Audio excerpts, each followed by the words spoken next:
नाही, काल राजश्री शाहू आघाडी म्हणून आम्ही ही निवडणूक लढवली होती आणि काल आम्ही सगळेच नेते मंडळी एकत्रित बसलो. कालच नाव निश्चित करून काल तो कागद माझ्याकडे देण्यात आला होता आणि मी सकाळी 2 वाजता तो विश्वासाबाजींच्याकडे दिला. आम्ही सगळ्यांनी एकमतानं हा निर्णय या ठिकाणी घेतलेला आहे. त्यामुळे त्याला कुठलाही पक्षीय रंग किंवा जो बातम्यांमध्ये तसं काही नाही. राजश्री शाहू आघाडी म्हणूनच नावीद मुश्रीफ निवडून आलेले आहेत आणि त्यामुळं चेअरमन पदाची धुरा पुढच्या 1 वर्षाकरता आम्ही सगळ्यांनी माझ्या सकट सगळ्यांनी आम्ही निर्णय घेऊन त्यांच्याकडे दिलेला आहे. इच्छुक शशिकांत पाटील चोईकर इच्छुक होते, बाबासाहेब चौगुले होते, अमर पाटील कोडोलीचे इच्छुक होते, करण गायकवाड होते, अजित नरके इच्छुक त्या ठिकाणी होते. शेवटी या प्रक्रियेमध्ये 2 घटक विश्वास आबाजी आणि अरुण डोंगळे ह्यांच्या बाबतीत कुणाचाही संभ्रम नव्हता किंवा कारण की त्यांना आम्ही शब्द दिला होता. परंतु त्यानंतर प्रत्येक संचालकाला वाटत होते की शेवटचं वर्ष आम्हाला मिळावं आणि म्हणून त्यातल्या त्यात सरासर विचार करून आम्ही प्रत्येकाची इच्छा काल देखील अनेकांनी आपापल्या कार्यकर्त्याला मिळावा अशी इच्छा व्यक्त केली आणि म्हणून शेवटी आम्ही सर्वांमते ठरवले की नावीद मुश्रीफांनाही जबाबदारी द्यावी. काँग्रेसच्या गटातील अध्यक्ष नको याच्यासाठी राज्य पातळीवरून फिल्डिंग लागली का आणि सतेज पाटील मला वाटत नाही तसा काही विषय या गोकुळच्या बाबतीत या ठिकाणी होईल. कारण की शेवटी केडीसी बँक आहे, अनेक साखर कारखाने आम्ही एकत्रितपणे या ठिकाणी लढतो. मला वाटतं तो अँगल अरुण डोंगळेंच्या राजीनाम्यानंतर थोडाफार अरुण डोंगळेंनी निर्माण केला, त्यामुळे तो विषय जरा राज्य पातळीवर गेला. नाही तर तसा काय त्याला अँगल आहे असं वाटायचं मला कारण नाही.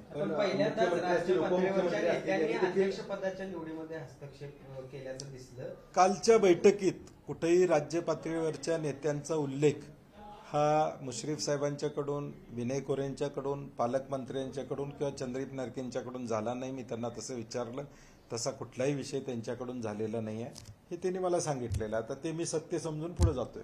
पण राज्य पातळीवरच्या नेत्यांचा जर विरोध किंवा तशा पद्धतीची त्यांची प्रतिक्रिया नसेल, त्यांचा हस्तक्षेप नसेल, मग शशिकांत पाटील चोईकरांचं नाव जाहीर करणं, अजितदादांनी त्यांना भर सभेमध्ये शुभेच्छा देणं आणि मग नाही, करवीरला विश्वास आबाजींना मिळालं होतं असा एक विषय झाला, राधानगरीला अरुण डोंगळेंना मिळाला असा एक विषय झाला होता आणि म्हणून मग इतर तालुक्याला संधी द्यावी.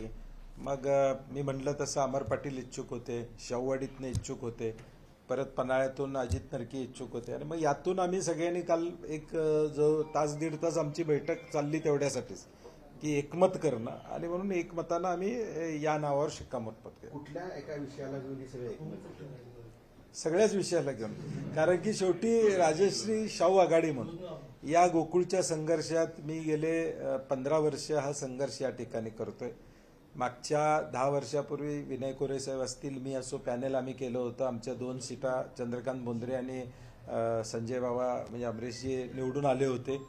नंतरच्या पुढच्या निवडणुकीमध्ये मल्टी स्टेट या मुद्द्यावरून राष्ट्रवादी मुश्रीफ साहेब हे आमच्याबरोबर त्या ठिकाणी आले आणि या जिल्ह्याच्या या प्रमुख संस्थेवर आम्ही सगळ्यांनी मिळून सत्ता मिळवली. ही मिळवत असताना एक अपप्रवृत्ती बाजूला ठेवायची, एक स्वतःच्या फायद्यासाठी गोकुळ जे चालवत होते टँकरसाठी त्यांना बाजूला करण्यासाठी आणि दूध उत्पादकाला 4 पैसे मिळवून देण्यासाठी आम्ही सगळे एकत्र आलो आणि ते गेल्या 4 वर्षामध्ये आपल्याला दिसून आलं असेल की 11-12 रुपये दर म्हशीला आम्ही जास्त देण्याचं काम त्या ठिकाणी केलं आणि मुंबईमध्ये विस्तारीकरण असू देत किंवा अनेक चांगले प्रकल्प, सोलरचा प्रकल्प असू दे, पेट्रोल पंप चालू करण्याचा विषय असू दे, 18 लाखापर्यंत विक्री नेण्याचा विषय असू दे, हे सगळे विषय आम्ही हाताळले. जे पूर्वीच्या काळामध्ये एका व्यक्तीकडं हा गोकुळ होता, एका व्यक्तीच्या भोवती हा गोकुळ फिरत होता. आता हा गोकुळ 5 लाख शेतकऱ्यांच्या भोवती फिरवायचं काम गेल्या 4 वर्षामध्ये आम्ही केलेलं आहे. निवडणुकीच्या दरम्यान गेल्या निवडणुकीच्या दरम्यान सगळे आपल्या आघाडीतले सगळे नेते म्हणत होते की जे काय असेल ते बंटी साहेबांना विचारा, ते आमच्या सगळ्यांचं नेतृत्व करत आहेत. मग एवढं झाल्यानंतर हा महिनाभर गोंधळ का उडाला अध्यक्षपदाच्या निवडीत? मी म्हणलं तसं अरुण डोंगळेंच्या कृतीनंतर काही त्याला वेगवेगळे फाटे फुटले. अरुण डोंगळेंचं आपण बघितलं, त्यांनी त्या विषय राज्य पातळीवर गरज नसताना घेऊन गेले आणि मग शेवटी सगळ्यांनी सांगितलं त्यांना समजावून, त्यांनी राजीनामा त्या ठिकाणी दिला. त्यामुळे थोडा आता बदलत्या राजकीय परिस्थिती या सगळ्याचा परिणाम थोडाफार होणारच. गोकुळमध्ये पक्षीय राजकारण शिरलं म्हणायचं की नाही तुमच्या गोकुळ आघाडीची सत्ता काय राजश्री परिवर्तन आघाडी म्हणून आमची सत्ता कायम आहे असं माझं मत. येणाऱ्या काळात पाटील सुळेकर यांचं नाव आघाडीवर होतं. त्यांनी दारात मांडव देखील घातला होता. जल्लोषाची तयारी देखील केली. 6 जण इच्छुक होते. नाही, त्यांचं नाव की अध्यक्ष ते होणार आहे आणि स्वागताची तयारी 6 जण इच्छुक होते. त्यामुळे त्यातला मध्यमार्ग आम्ही हा काढला. साहेब वर्षभरानंतर पुन्हा गोकुळची निवडणूक होणार आहे, त्यावेळी देखील ही आघाडी आज पुढची चर्चा आज करण्यात पॉईंट नाही. त्याच्या आधी जिल्हा परिषद आहेत, महापालिकेच्या निवडणुका आहेत, अनेक भरपूर पाणी वाहून जाणार आहे. अवकाळीत थोडा पूर आलता, अजून पाऊस पडणार आहे, अजून पूर येईल, महापूर येईल, काय काय होणार आहे. शेवटी सहकारातली समीकरणं ही वेगवेगळी सातत्यानं या ठिकाणी असतील.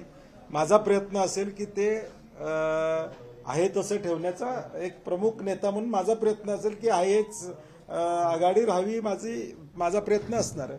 नवीन मुस्लिम महायुतीची आघाडी का परिवर्तन आघाडीची अध्यक्ष नाही तर मगाशीच बोललो मी त्याच्यावर. चला धन्यवाद.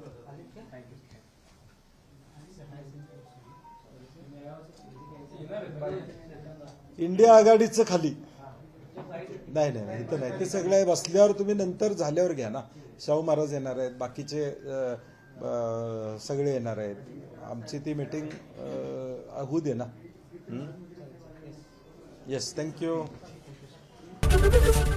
एबीपी माझा, उघडा डोळे बघा नीट.